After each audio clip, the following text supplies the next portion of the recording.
la contrainte de clé primaire va pouvoir être implémentée directement dans SQL Server lorsque l'on crée une nouvelle table. Lorsqu'on va créer une nouvelle table de données, eh bien, on va pouvoir, en complément de la définition des colonnes, définir également cette contrainte d'intégrité de type clé primaire. Le plus simple, eh bien, c'est de commencer par voir cette instruction directement en Transact SQL, dans le SQL Server. Et donc, on va créer une nouvelle table, par exemple la table historique facture. On définit dedans une colonne numéro de facture qui est de type int identity, qui débute à 1000 et qui va accroître par pas de 1, qui refuse les valeurs nulles. On a donc une saisie obligatoire pour ce numéro de facture. On a également une date de facturation qui est de type datetime, un numéro de commande qui est de type entier, un montant hors taxe qui est de type small money, un état facture qui est de type char2. Et puis, après avoir défini toutes ces colonnes, après les avoir définies complètement, eh bien, on rajoute une virgule après la définition de la dernière colonne, et puis on rajoute le mot-clé constrainte pour dire attention, on va créer une contrainte, on nomme cette contrainte d'intégrité, donc en général, pour les contraintes d'intégrité qui correspondent à clé primaire, primary key en anglais, on utilise les caractères PK, underscore, et puis derrière le nom de la table sur laquelle cette clé primaire est définie. Alors ça c'est important de nommer correctement cette contrainte d'intégrité, puisqu'un petit peu plus tard, eh bien, lorsque mes utilisateurs vont rajouter des informations, bien évidemment, SQL Server va sans cesse vérifier eh bien, que les informations qu'un utilisateur tente de saisir ou bien de modifier dans cette table historique facture, eh bien respectent les différentes contraintes d'intégrité, dont la clé primaire. Et si ce n'est pas le cas, eh bien, il va remonter une erreur du type violation de la contrainte d'intégrité PK underscore histofac. Donc, si nos contraintes d'intégrité sont correctement nommées, eh bien, à la simple lecture de ce message, on va tout de suite savoir qu'on a un problème sur la clé primaire PK. De la table histofac. Ensuite, après avoir nommé cette contrainte d'intégrité, eh bien, il faut typer cette contrainte d'intégrité. De quel type est-elle? Elle est de type primary key. Très bien. Ouvrez la parenthèse pour dire, eh bien, voilà quelles sont les colonnes qui composent cette clé primaire. Ici, c'est simplement la colonne numéro fac qui compose la clé primaire. Donc, en définissant une contrainte d'intégrité sur la colonne numéro fac, eh bien, automatiquement, on implique la non-nullité, c'est-à-dire que cette colonne devient obligatoire. On doit forcément saisir un numéro pour cette facture. Donc on va exécuter cette instruction, bien sûr, pas de difficulté à ce sujet. Alors comment fonctionne SQL Server?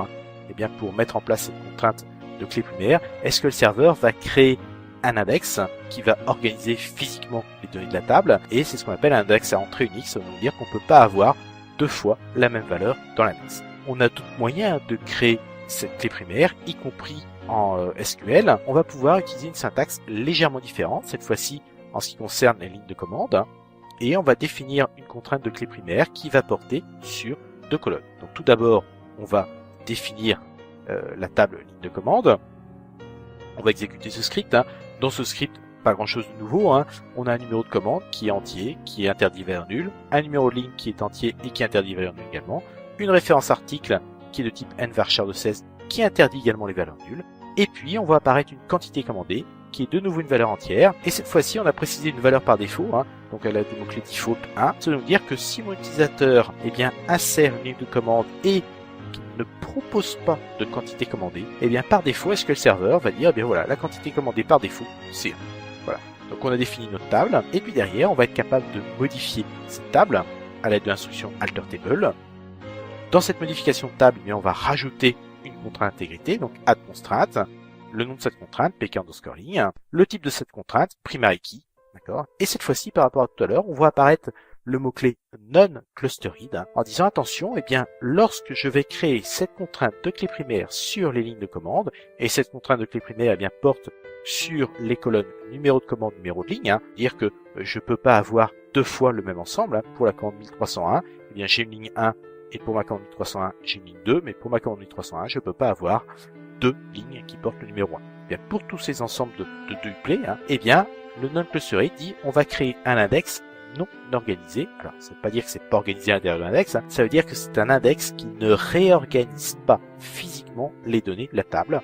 En effet, SQL Server, par défaut, eh bien, crée un index dit clustered associé à cette contrainte de clé primaire. Et donc, quand on supprime cette contrainte de clé primaire, bien sûr, on va supprimer également cet index dit clustered. Un index clustered, il organise physiquement les données. C'est pour ça que lorsqu'on fait des requêtes simples sous SQL Server, eh bien, les données apparaissent triées dans l'ordre de l'index de clé primaire, tout simplement. C'est l'ordre de l'index, c'est l'ordre des données telles qu'ils sont stockées dans la base. Donc on peut rajouter bien sûr cette contrainte d'intégrité, on va l'exécuter.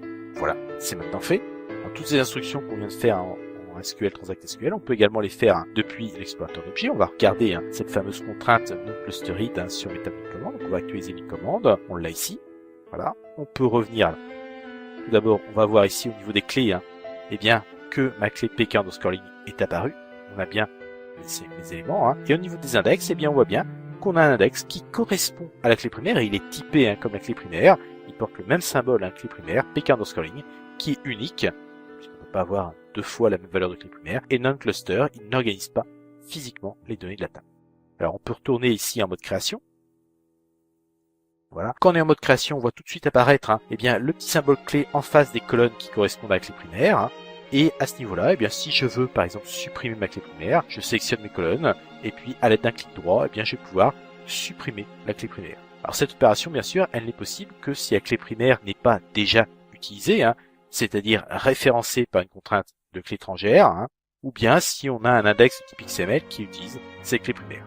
Donc là, on a complètement supprimé ces clés primaires. On peut actualiser la vue directement au niveau de la table. Voilà. On voit bien qu'ici, maintenant on n'a plus de clé et on peut redéfinir une nouvelle clé.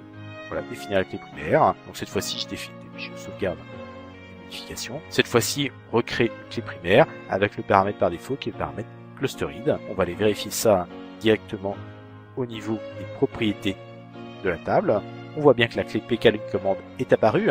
On se rend compte que l'outil a automatiquement nommé ma contrainte de clé primaire en prenant le même schéma de nommage que celui qu'on avait pris dans SQL. C'est pas tout à fait un hasard, on s'est adapté à ce que propose SQL Server, qui est du coup très explicite. Et on voit également au niveau de l'index, bien maintenant on a un index qui est de type cluster, c'est-à-dire qui organise physiquement les données de la table.